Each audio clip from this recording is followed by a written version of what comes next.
Back at it again, and we have one with Ben Shapiro. Now, this video here, we've seen clips of this video, or I've checked out clips of this video with you guys in the past, but I've never seen it in its entirety. And I think it's time, because from the clips that we've checked out from this video, it's quite wild, to say the least. But anyway, with that being said, like, share, comment, hit that subscribe button if you're new. Y'all know what to do. And let's dive in. Things that I wanted to share with you. According to Pew Research, the net worth of white families in 2013 was $141,000. For black families, it was $11,000, even less than the $19,000 it was in 2007.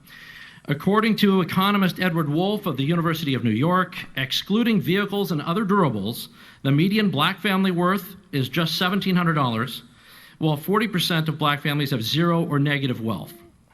White family worth, in terms of financial worth, is 69 times more than that of black families. Given this disparity, how can you argue that racism is not a driving factor in income inequality? Because it has nothing to do with race and everything to do with culture. And when you have a culture that doesn't, He ain't lying. It has everything to do with culture. I can't tell you how many black people I know that have taken their tax refund check, and instead of depositing that check either into their bank account to save it, or investing that money into something that would, in return, in the long run, reap them benefits. Oh, you know what they do? They go on a shopping spree. Oh yeah, that new TV that came out, I'm going to grab it. The new Jordans that came out, about to go blow another $200 on a few pair of those. He's right. That's the culture. Just saying. You know what? Explain to me. You explain to me why black kids aren't graduating high school. Explain that one to me. Explain to me why black kids are shooting each other in rates significantly higher than whites are shooting each other. Explain to me why 13% of the population is responsible for 50% of the murder. Explain to me why the number of black kids in prison, not for innocent reasons, not for walking down the street and getting pulled into a prison, is so high. Explain, if it has nothing to do with culture, explain to me why the single motherhood rate in the black community jumped from 20% to 70% in the same course of time that the civil rights movement has made such tremendous strides. Is America more racist now than it was in 1960? And if it is, please explain to me how that happened. Ooh,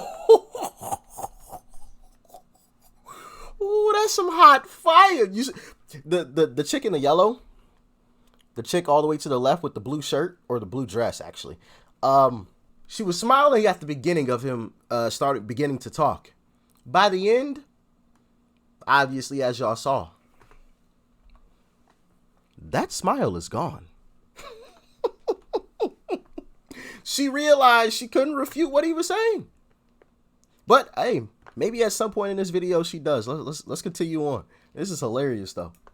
So what do I think those riots are? I think the depravity, I think they're thugs, and I think if you really want to make a difference, Thurgood Marshall, who grew up just 2 blocks from there, did such a thing, who was a contemporary of Martin Luther King. And now I'd like to skip over to Dr. Seacrest. I look at the Baltimore uprisings as more than just riots, right? I hate the idea when you say thugs and riots, right? White people riot as well. When y'all win Super Bowls 2 years in a row, y'all get off the hook. Don't make it seem like it's just Baltimore getting upset. So my 30-second answer is, I feel... She equated burning businesses, destroying towns, to people celebrate, to her credit, do some celebrations get a little wild and crazy? Yeah, I think we can all acknowledge that. We've all seen those videos. You ain't gonna ever catch me out at one of them, but we've all seen those videos. People climbing on top of light posts and doing all types of crazy stuff. We've all seen it.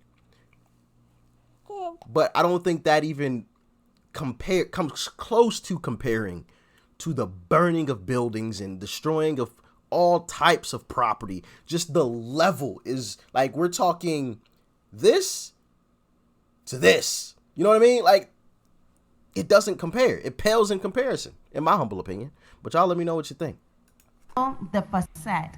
So my 30-second answer is, I feel the frustration of what's happening in the community. And I think it's a symptom.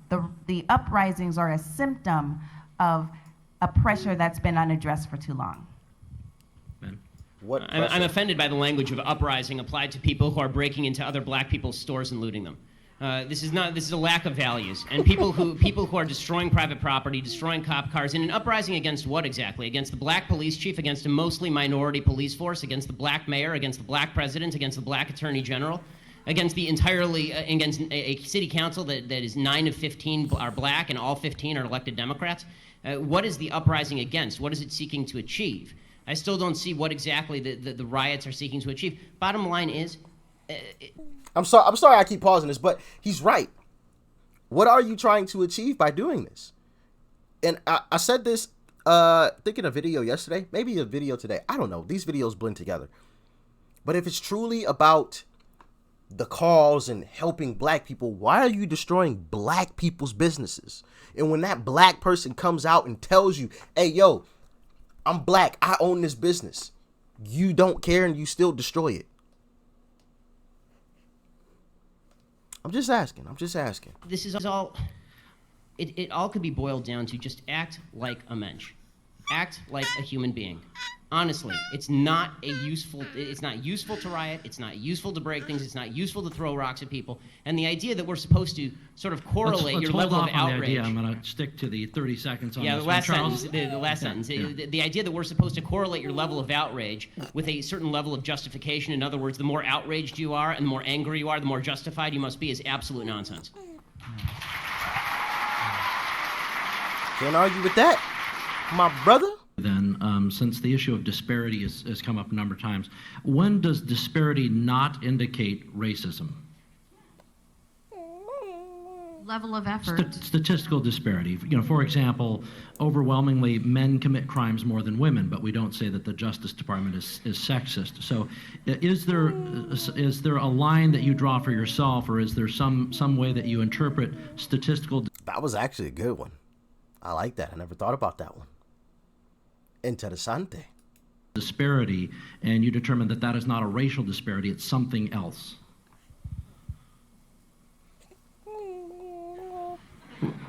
Well, we can return to it. That's okay too. Ben, do you want to? Yes, it's called evidence of racism. When there is no evidence of racism, it's probably not racism. When there is actual evidence of racism, it's probably racism. And the fact that everybody jumps from there's inequality and therefore there is inequity. Just because there's inequality does not mean there was inequity. But there has to be racism. You can't say there's no racism. Without evidence? No. I'm just saying that I don't know which animal. Maybe we're talking about dogs or something. I'm talking about human beings, and I'm like, human beings are most likely going to have racial prejudices. I'm just so sorry. I'm just so sorry. I don't know. I come from planet Earth. Charles, I want to ask you a question. So your default is that when there is no evidence, racism is the deciding factor. That is No, I was not saying that. I'm just saying that you're going to have sexists, you're going to have racists, you're going to have all this stuff. I mean, I'm just saying that... I agree it exists, but the problem that I'm seeing, and this is the problem with the general conversation, is that there's no solution in simply saying there's racism out there. How does that solve anything? I mean, when you talk about there's institutional racism, what does that mean? Show me a law that is racist in intent, and we will agree. Show me a police officer who commits a racist act like we saw in South Carolina, right, where a police officer shot a black man running away and it was obviously unjustified, and I will agree. But you need, the idea that you can craft a narrative based on no racism because it just must be somewhere out there in the ether, that doesn't solve problems for anybody and creates more problems for people because now they grow up in a milieu and an environment where they are told that every obstacle they face is from some shadowy, nameless, faceless group who is out to get them simply because of the color of their skin. They'll never succeed in that environment. Ding, ding, ding, ding, ding, ding, ding, ding, ding. I don't even really need to dive in on that. For those that have been around for a while, since I've gone on this journey, y'all know how I feel about what Ben just said. I 100% agree. You know, the weirdest thing is that actually in the black home, as I experienced it, really, there is no discussion of racism. Racism actually is a discussion that you actually come out and you face in the public because it's a real thing that you have to actually expect.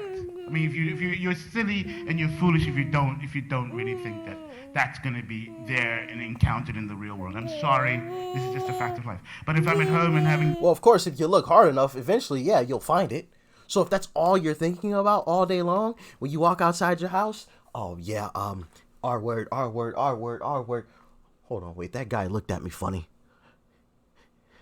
He must be the R word. Stuff is crazy. Dinner with my father or whatever, we don't go, oh my God, this society is so racist as I'm eating my steak, and you know what I mean? Oh, goodness gracious. Oh, I can't bear it. My black skin's causing... I mean, no, we don't talk like that. Actually, we don't talk like that. We talk about, my God, Aunt, what's her name? Oh my God, she's got to take some pills because she's off the register. I mean, it's just like, these are the conversations we have at home. We don't have these kinds of conversations that we're having right now. At least in my childhood, we didn't have them. And I'm watching the people I knew growing up in the black neighborhood, I didn't hear anybody really talking about race when we were at the dinner table. I mean, it just didn't really pop up, unless it was an issue, it was on television, but mostly it was about family and regular life. But I disagree. I have to tell you, even in my culture, there is an underlying racism. And I know that the panel today, and especially with what's going on in America, we're talking about white on black.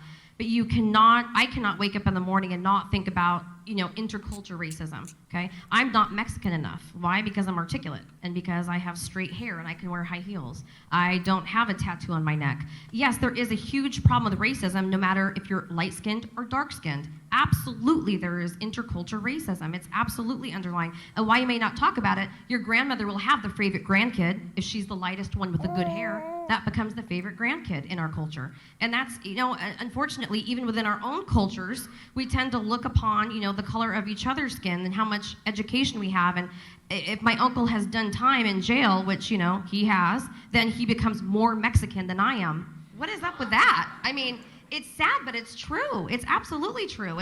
She's speaking facts. What happened to Clarence Thomas?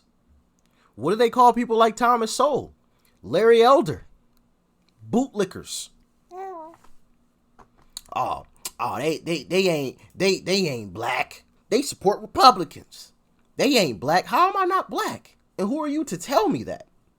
And the crazy part about that, most of the time, it comes from people your same skin color. Like I said yesterday in the video, the only hate that I've personally received in my DM, the only hate that I have received have been from people whose skin color is the same shade as mine. But yet I'm supposed to be out here scared of the white man because the white man is the boogeyman. White man ain't throwing no shade toward, my way. It's been people that look just like me.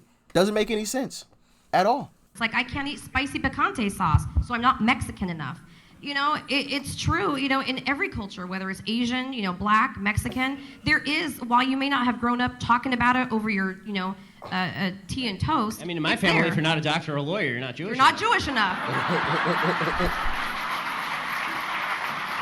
It's true. That part is true. This entire time, I've been trying to think about your initial question about disparities. Are they automatically tied to race? And at first, I think all of us were stumped because we were trying to think of the instances. I do agree that they are separate, that they don't necessarily correlate within itself. There are disparities. NAACP, we are the experts inside of the nation of bringing in the racial lens for all of the work. No, they're not necessarily going hand in hand, or they're not necessarily tied to each other. So that's how I would answer it. No, they don't have to go together. My job as a civil rights attorney is to be able to make you see race at every given opportunity, but no, it's not present in each and every single disparity. To your second... What are the standards? What are the standards, the difference? I mean, you said that you want people to see race in every single issue. Where it's present. Where it's present. Okay, so for instance, if we're what's talking... your standard as to where it's present? Absolutely. What's my... take something as simple as if we're talking about a disparity, say men and women. My job would be to show what does that look like when you have women from a different group, communities of color. What does it look like when we're talking about a woman who's working or stuck in a minimum wage job, not as a starter, but for her career. Right. No, I guess the What does question that I'm look asking like? more And so specifically. we bring in the racial dynamic of Right. how that affects. No, I understand that. The question that I'm asking is, when do you decide something racist has occurred? Racist? Yes. When can you decide that an act of racism has occurred? Because if you have just a statistical disparity, has an act of racism automatically occurred? That was David's basic question, I think. Right. There's obviously there might be there will be a disparate impact on different groups of people. That doesn't necessarily mean, I think what you're saying is, doesn't necessarily mean something racist is going on, even though there's a racial impact. So the question was about, where do you draw the line between something that might have a racial impact but is not inherently racist? Yeah. Let me move on. So, there you have it. Ben Shapiro absolutely dismantling their arguments. And it's shameful to even watch the two black people on that panel sit there and make such foolish, feeble arguments. You know, it was shameful. Ben Shapiro was 100% correct. It has everything to do with culture. And I explained one of the reasons why at the beginning of the video. I personally watched it. And one of the sad things about, all of this is that we have yet to figure out the only person responsible for us is the person we see every single day in the mirror when we are brushing our teeth. That same person is the only one responsible. Why this fascination with pointing the finger and blaming everybody else for our own problems is just absolutely ridiculous. It's ridiculous and sad. The fact that you willingly want to give someone that much power over you is just crazy. It's just so sad to watch people willingly be a victim and want to be a victim. And the black gentleman, he was talking about how when they're at the dinner table, they don't talk about it, but yet you go out in public and you yell and scream about it. Come on. I mean, that should tell you something right there. If it's not so big that when you go home, you don't speak about it, then why do you go out in public and yell and scream about it? Must mean it's not that big of an issue, huh? Must mean when you go out in public, you just want some public points or political points or whatever you want to call it, huh? Yeah, you agree? You agree with me? Y'all let me know what you thought about this craziness in the comment section below. Like, share, comment, and of course, hit that subscribe button before you go. It's totally free. And if you would like to join the Discord server, it's a glorified chat room. It's the second link down below. Say bye. No? You paying attention to your cartoon over here?